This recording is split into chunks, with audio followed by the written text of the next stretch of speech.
Let me ask you a question, Kenick. I have one son, and my wife right now is about 7.5 to 8 months pregnant. So I got another baby boy on the way. Thank you God for Oh, that. Yeah. So my legacy, congratulations. yeah, my legacy is gonna be secure. Thank you, Jesus. But let me ask you this, bro. I don't have any daughters. Possibly we may get one. We may keep trying. It really depends on what my wife wants to do. But as a father, you have two twin daughters, I believe. I think you said you have another daughter who's much younger than that. What are your thoughts, Kenick, on modern day feminism and everything? In regards to the concept of I don't need a man, destroy the patriarchy, independence style kind of. So, as a father, what are your thoughts on it? Because you have three daughters, I believe. I think it's foolishness. I think it's ignorance. I think it's horrible, horrible advice. I think that and I say this with love.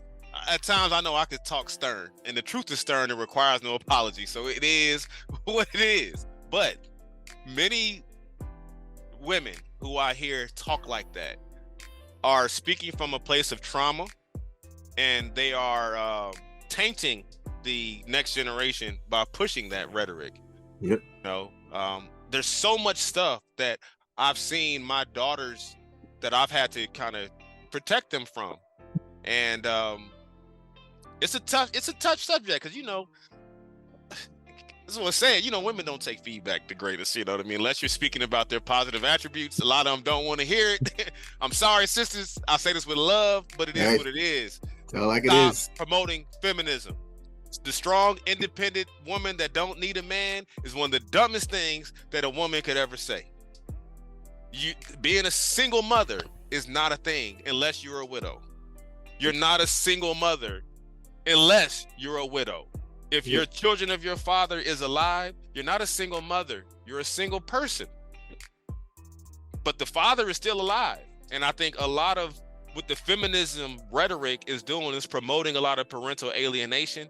And, in defense, in support of my brothers who are advocating and fighting to be in their children, in this active fathers to their children, it's hurting a lot of that. Because a lot of women are taking bad advice and actually believe that they can function without the father. Well, what happens is the children grow up and they become resentful. Because no matter what you say about a dad, that child, that's half of their DNA. Yep. So you should not speak ill against the daddy. You should not do that. You should not promote that. So that I don't need a man. No. Now with my daughters, obviously I have two that are juniors in high school. Yes, they have had boyfriends before.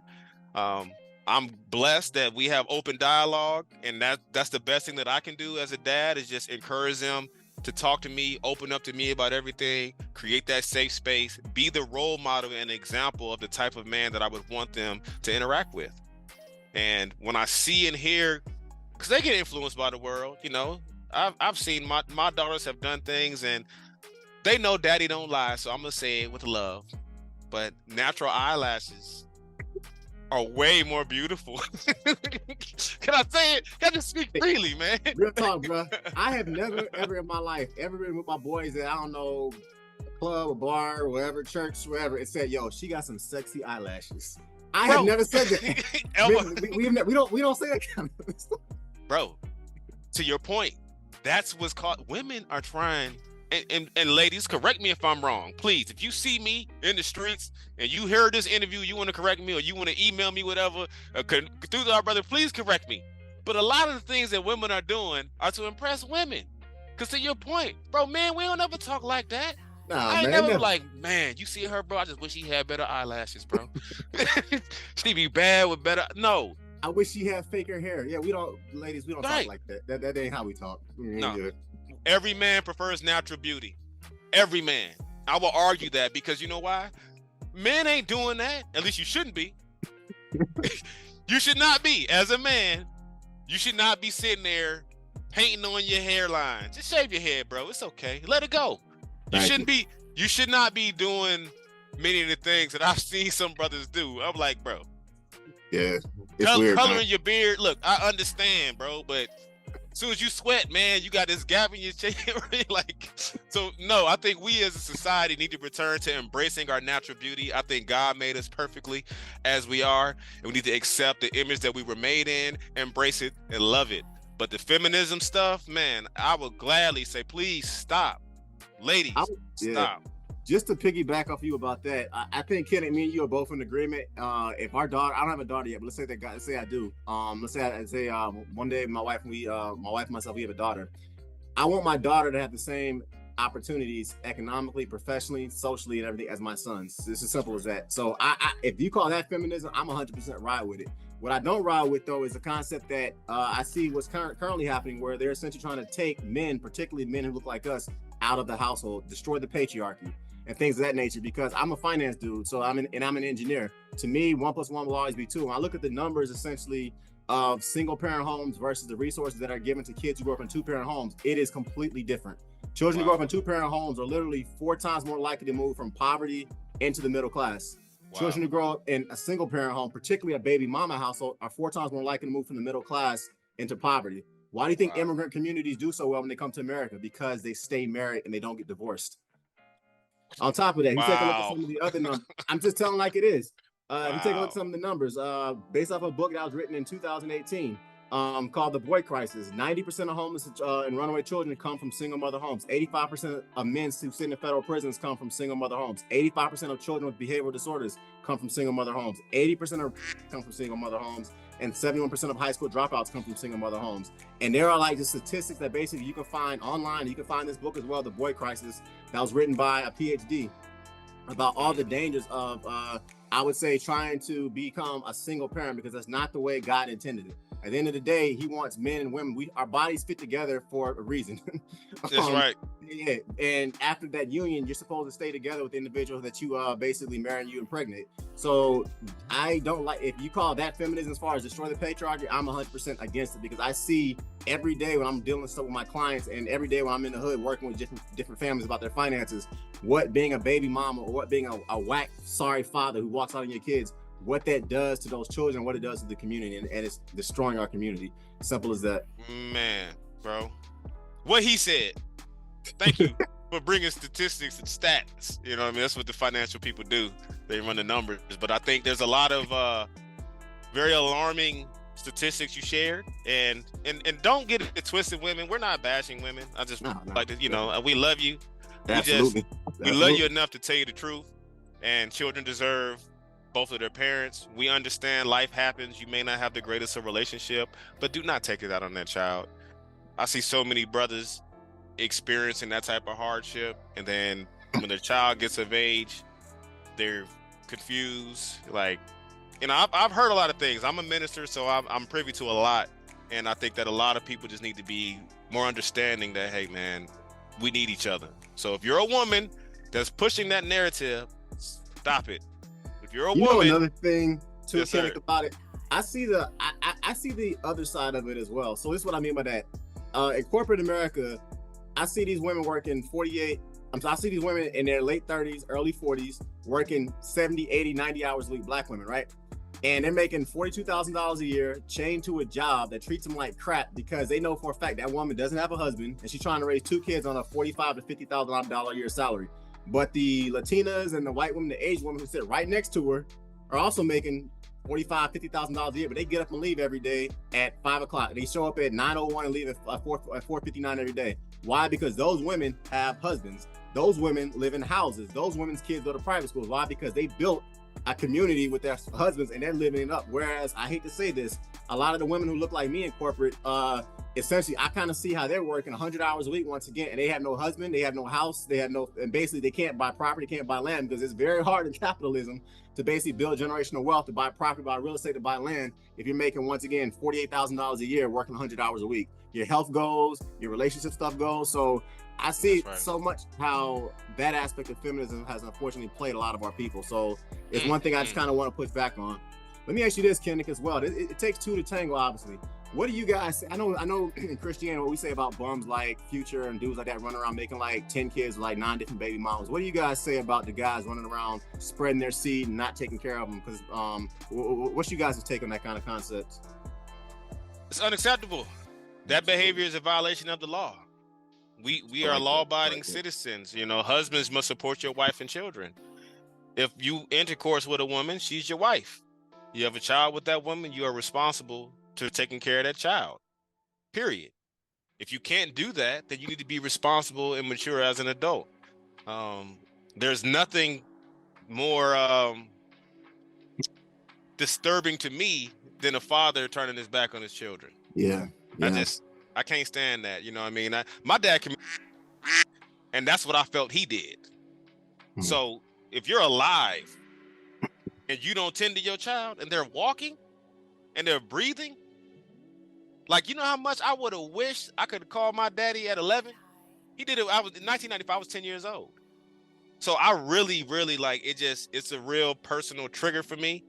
I can't stand it. I'm glad that my faith and all faiths stand against it. I haven't stumbled across one faith or one belief system that encourages, promotes, or tolerates that. Nah. That men just need to just step it up. And we know that there's to your point, it takes two to tango. And there's two sides to every story. The truth lies somewhere in the middle. Yep. And I know that there's a lot of the false rhetoric that brothers are bad dads, and they're really not. But statistically speaking, I can put up the article and everything. Black men, we are the most involved and the best fathers in the country. That's a statistic that was completed in 2020. And wow. I'll post that and everything. So the narrative that black men are deadbeat fathers, from a statistical, sociology, scientific perspective, we have been proven to be the best and most involved fathers out of any race in America. And that's one of them statistics you will never hear on Fox News or CNN or whatever. That's remarkable. That is remarkable. So us men of African descent, we the ones that are actually taking care of our family. We're the ones that are the most active and hands-on. And I believe that. And I want to commend my brothers from this generation. I believe we have done a wonderful job of dismantling that narrative of deadbeat dads. Yeah. I really wholeheartedly see that, man. I see a lot of brothers. Yeah, well, let me ask you this, Kenick. I got married later in my life just because I kind of saw some of the BS that my boys, my friends, some family members, things like that were going through with their women. What do you say to the guy who wants to be in his father's life, but his baby mama, his ex-wife is just completely making it like just challenging? Because the court systems are not set up for anybody that's listening. It don't matter if you're black, white, or whatever. The court systems are not set up for you in regards to child custody and in regards to child support. So Kenick, what do you say to the men who want to be in their father's life, but the system is literally against them? Keep pushing, bro. Keep pushing. Yep, I agree. Keep pushing. I mean, don't just stop. You know, there will be a time where your children will grow older and they will have that opportunity. And if they're still children, then you probably got more days in front of you than you do behind. So be patient. Don't stoop to that level. Don't disrespect her. Don't speak ill against your children. Research parental alienation to get familiar with the impact that it has. Go get some therapy. Get you a therapist. Find somebody. If you don't feel confident in therapy or feel confident in a licensed professional, then call your homeboys. Yep. Go to the barbershop. Yep. Call me. Like, there's plenty of brothers out here in the world who will provide support system and encouragement. You can also try reaching through a neutral third party, or maybe even a friend. If the mother of your children may be giving you a hard time and she ain't trying to hear it, hopefully you got a rapport with her mom, or maybe her sister, or maybe a friend, or somebody that you're able to reach through and be patient. Because women, we know y'all deal with a lot of hormones, and everybody know hormones impacts moods. So this is science. This ain't my, no disrespect, but in those moody hormonal challenges and imbalances that our women may go through, many times they may not be as rational as we would like for them to be. So be patient. She may be hard on you one week and the next week be the completely opposite person. And this doesn't give her a pass to act that way. Like, it doesn't justify her behavior. But as a man, it's something to a wholehearted belief that I have as a man. As a man, take responsibility for everything in your life. Period. Everything. If you did it or if you went through it, take responsibility. Because the moment you take responsibility and you are accountable, now you are able to control and guide your future. And there's no more victim mentality. So yeah, she gave you a hard time. Well, that means you didn't vet her well enough before you put the babies in her. You have to look in all your challenges and identify, what did you do wrong? What could you do differently? And how can you move forward and improve in this situation? And if you take that energy and really focus like that and apply your faith, whatever it might be, if it's Buddhism, if it's Christianity, if it's Islamism, if it's atheist, whatever belief system you use. Use nature. It doesn't matter what it is. Just be responsible and accountable to fixing your life. And I believe that attitude will go further. And then if she is giving you a hard time and she sees, man, he won't stop. Man, he's still kind. Man, he still care about the babies. Man, he didn't even react. Eventually, everybody that's witnessing is going to see. Everybody going to be able to see. The children are going to see. Everybody's going to see. But don't fall victim in responding to the trigger and then doing something that justifies the opposition you're already facing. It's a very manipulative tactic that men can fall to. There's a book that I would recommend. I think it's a good book. It's called The Manipulated Man. And it was written by a woman named Esther Viller. Good friend of mine put me onto this years ago. And it's from a woman's perspective. And she writes how women have been manipulating men since antiquity. And she goes in detail. I mean, she really breaks it down. And it's one of those books that it's like, man, when you read this, don't get mad at all women, because all women don't do this. There are some amazing, phenomenal women out here in this world who have a very loving, kind heart and have a delicate approach. And I don't want to blend this all in one, because I think there's more good than bad, sincerely. Absolutely. But I just think that that's a good book to read. And for the few women who may be engaging in that, stop it. And if you know a woman engaging in that, stop it. And if you're a brother going through it, keep your head up, bro. Pray. Absolutely. Go to church, go to the temple, go to the mosque, go where you need to go to get your inspiration and your enlightenment, and keep pushing. Also, one thing you said as well, every man, we need to have some good brothers in our life that kind of can pull us to the side and say, bro, you're tripping, or you need to keep fighting, or you're doing the right thing, keep doing that. One of my best friends was going through a situation that was very bad about this whole concept we're talking about. And he said, Chris, you legit were probably the dude, I'm not gonna say necessarily saved my life, but you're the reason why my son is in my life today, because you talking to me like that, you literally changed the course of my life. And now he has basically custody of his kids. And I'm saying that to say this, fellas, all of us need to have men that we can kind of look up to. I prefer to find guys that I knew in college, and I prefer to find guys that share my faith, because those are kind of men that knew me when I was dirt poor. They kind of knew me when I was at my worst. They see me when I'm at my best. Those kind of men are the ones that can talk to you man to man and say, you need to step your game up and stop being a little punk, because those kind of guys know you inside and out. And every man, those are the kind of men that we need to have. You got a baby mama or ex-wife who's kind of doing you dirty, like you said, Kenick, get in your word, get in your prayers and everything, and also find good men who can kind of coach you along the way. Say, no, your son needs you, your daughters need you. And at the end of the day, too many of us are being pushed to the side because of this new age agenda to kind of take the man out of the kid's life, and we can't allow that. It's the same stuff they did in slavery, and it's the same stuff any invading army does. They take the men out of the household or whatever. We cannot allow that to happen in our community. It's simple, or any community for that matter. Simple as that. Hey man, and if I could add just one thought to that, is that being a young man, a man who grew up without my father, I know that many men, and I feel confident saying this because I've been sharing this with a lot of my elders, and I just want to be vulnerable and transparent with this thought, is that many of us that grew up without a father, we have a lack of trust towards men older than us. And I know for sure I did. It was my older brother was the closest support system, and my grandfather and my uncle, they were there. They did wonderful things as well. However, they obviously weren't my father. So growing up, not having my actual biological father there, it made me apprehensive about trusting men, because I didn't think that they were going to be in my life long enough. I used to think that, hey, if you come around, you just want my mama, you just want me to go to the room and be quiet so y'all can have, you know what I mean? So, and my challenge to brothers who may have that apprehensive and be like, the traditional, they can't trust nobody. That is hindering you as a man. Not being able to the brother's point, develop and accept that support system, because there are good men out here who will guide you, who will provide good advice, who genuinely care, who are our brother's keepers, and we function like that. But if you don't have a heart and don't soften your heart and open it up to, hey, be vulnerable, share that you're going through stuff, because we all go through the same stuff. Yep. Literally. Yep. We go through the exact same things. We got the same goals in America, and that's just where it's at. So I just wanted to share that thought, because I know some men like me were like, Because you express your father, he's 70 years old. Man, I love that, bro.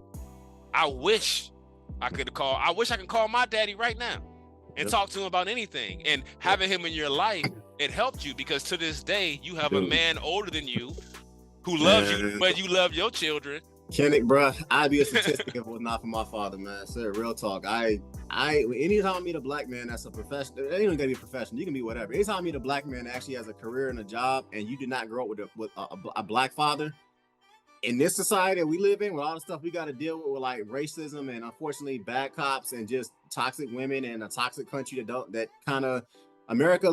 We love America, but I'm not always sure America unfortunately loves us all the time. It's just to keep it completely honest. Anytime I meet a brother that's doing a thing and he did not grow with a father, I tip my hat off to him, because I have kids all over the place. I don't know. I'll be in and out. I would be a statistic if it was not for my father. So any brother that grows up without one, my heart goes out to you, because that's not easy in this country. It's as simple as that. It's as simple as that. Let me ask you this. I'm a Christian, you're a Muslim. If you were to put together a list, Kenick, of qualities you were looking for in a wife, what would they be, bro? For all my young listeners, everybody's kind of looking to kind of do that one day. I'll be looking for a woman that, man, I almost want to read the Quran and read it to you, but I ain't gonna do that. I'm gonna just talk from the top. What I'm looking for is a woman that's kind, soft-spoken, one that understands submission and obedience. You know, because hey, you honest. Honest. Because listen, as a man, right? If my job is to protect, and I say, baby, we got to leave in an hour because I'm protecting you. I see a threat coming, and well, why we got to leave? I don't feel like leaving. I don't want to do this. Nah, I ain't listening to you. And then bam, you get hurt. And the whole time I'm like, come on. So submission and obedience, one that can understand, one that has has knowledge of self, that is open to learning about different faiths. Because one thing about me, according to my faith as a Moslem, we honor all true and divine prophets, Jesus, Muhammad, Buddha, and Confucius. So we study all of their texts, and we recognize that it all came from us anyway. So, you know, as long as she has a heart to live by those principles, love, truth, peace, freedom, and justice, as long as she is willing to be a helpmate and assist me with the toils of life, meaning she gonna take care of the duties of the household, I'm gonna support her. So I'm gonna cook too. All right, I'm gonna wash some clothes too, but you got to be able to wash clothes. You got to be able to cook. All right, nobody want, and I think this applies to everybody, but nobody wants what's them girls like nowadays? Them city girls and want to party all the time. Nah, man. That's not a wife. That's not a wife. That's not a wife. So I think there's a lot of genuinely the same standards that I think apply to everybody. I mean, I prefer somebody that is of the similar faith. However, because I understand my faith being in Islam, which means peace, if you practice peace, then that means that we can cultivate something. That means you can cultivate something. You know, I have a wonderful Moabitess now. She does have all these attributes and qualities. Does a wonderful job of taking care of our children, household, etc. And so I think that's kind of where I'm at with it, man. And I encourage brothers to, hey, man, look for a person that's a reasonable companion and can support you and represent you well when you ain't around, and can grow with you. When you say Moabitess, Lot's daughters and everything. So you say Moabitess, explain that to my listeners. Yes. What do you mean by that? Yeah, so as a Moorish American, we are descendants of the ancient Moabites who inhabited the northwestern and southwestern shores of Africa. So sometimes we will refer to our brothers and sisters, our brothers as Moabs, our sisters as Moabitesses. We come from the genealogy of Jesus. You know, some of the great fathers who was Jesus came are Abraham, Boaz by Ruth, Jesse, King David, Solomon, Hezekiah, and Joseph by Mary, to my mama and daddy, to me. So being that I'm a part of that lineage, I recognize the Moabite blood, kind of like Ruth the Moabitess. Yep. You know, the faithful. Yeah, there we go. That's the best answer I should have gave from the beginning. I'm looking for a woman like Ruth. Exactly. And all of them were descendants of the tribe of Canaan and Ham too, which is actually dope. So the Bible, history makes it clear, basically, people, as far as what they look like. I'll answer that question as well. I would say, fellas, if you're looking for a woman, if I want to make it more of the vernacular, fit, feminine, friendly, cordial, and fun to be around, as she cooks and childless. If I want to take it to the Bible, Proverbs 31, that woman was fit. She was entrepreneurial. She was a hard worker. She didn't have other men's kids. She basically got up early. She was feminine. And one of the things I found the dopest about it was that her husband was essentially like a senator in that particular land. And because his wife was holding it down so much at home, this brother was basically able to sit next to the prime minister of their country because he had picked the right wife. And I can just say this, fellas, if you're listening, everything in life gets easier when you got a good woman in your life, period. Hey, man. I mean, and once again, I was a single guy in Miami, single guy in Philly, Orlando, Chicago. I mean, I lived life, but everything in life gets easier when you get a good woman. And finding a woman who hits that Proverbs 31 type qualities, everything in life is that much better. It's as simple as that. Simple as that. Man, we're coming to a close, Kenick, and bro. We started cooking, man. I didn't get to ask you none of the questions I wanted to ask you. Oh, man. Yeah, I know. All is well, though, bro. I mean, hey, yeah, this is a great dialogue, man. I'm glad we had too many people call in because they would have had to share the mic. You're right. Yeah, you're right, bro. You're right. This has been a good one, though. I do want to ask this though, man. Readers are leaders, dog. And like I said, I explored a lot of different religions and everything, and ultimately it led me back to my Christian faith and everything, and it led me back to being proud of what I believe as a Christian. But I am curious though, with this being a financial channel, and we talked about religion, women, dating, and everything. If there were 3 books you would advise my listeners to read or whatever, readers or leaders, what would those books be? At the end of the day, the average millionaire reads 52 books a year. The average American reads 1 book per year. So if you were advising people to read 3 books, what would they be, bro? Oh, man. My mind kind of went to 4 books, but I'm going to say 4. Perfect. Say 4 then. So 4. So I would suggest the Bible, the Quran, one with the Q, and the Holy Quran, the Moorish Science Symbol of America would be my first 3. 4th book I would say is Rich Dad Poor Dad. Good one. Rich Dad Poor Dad. You know, and I'm a person big on faith, so that's why I reference the faith books first, because I feel like there's a lot of financial teachings and education that we can pull from the Bible, as well as the Quran of Muhammad and the Holy Quran, the Moorish Science of America, and Rich Dad Poor Dad, because ever since I learned about the cash flow quadrant, it shifted my entire perspective about how to approach finance and economic security here in America. And I'm just a firm believer that, hey, Robert Kiyosaki was onto something, teaching the mindset of how you want to approach your life, how you want to approach your children and your family. And I think that if we adopt that mindset, we'll go very far. So I got a bunch of other books that just popped in my head, but I'm going to stop because you said 3 and I already gave you 4. All right, cool. I'm going to go ahead and jump in that as well. I would say read the book to all my listeners, Jesus and Muhammad. It's a phenomenal book. I would also say read the book Blacks in the Bible by Dr. James Warden. He's a PhD. That is a phenomenal read. It talks about the history that's been buried from the world for a variety of reasons, from Black biblical history and historical records and things of that nature.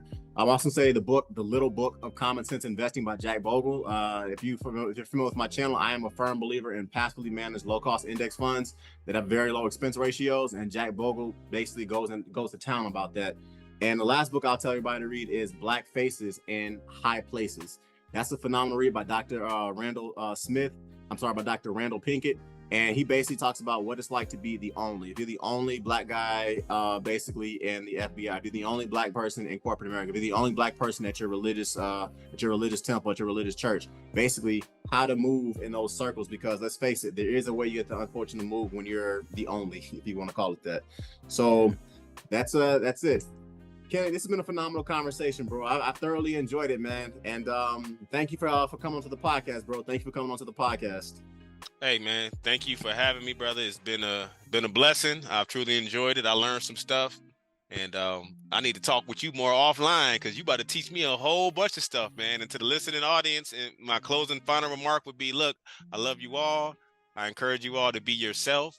And I just want to leave with the 12 jewels of Islam that we believe in and can apply to everybody. And that is knowledge, wisdom, understanding, food, shelter, equality, water, and love, truth, peace, freedom, and justice.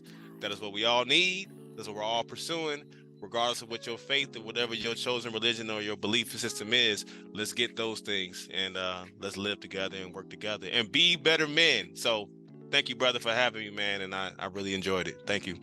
Absolutely, absolutely. And I always lead with this: trust in the Lord with all thine heart, leading not into thine own understanding. In all thy ways acknowledge him, and he will direct your path. Whether it's women, whether it's finances, whether it's career choices, whether it's basically the direction you should take your life and how to raise your children. Do that, and everything in life kind of falls into place.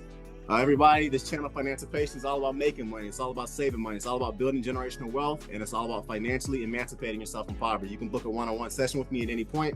The link is below. And with that, everybody, it's your boy Chris. I'm out. Peace.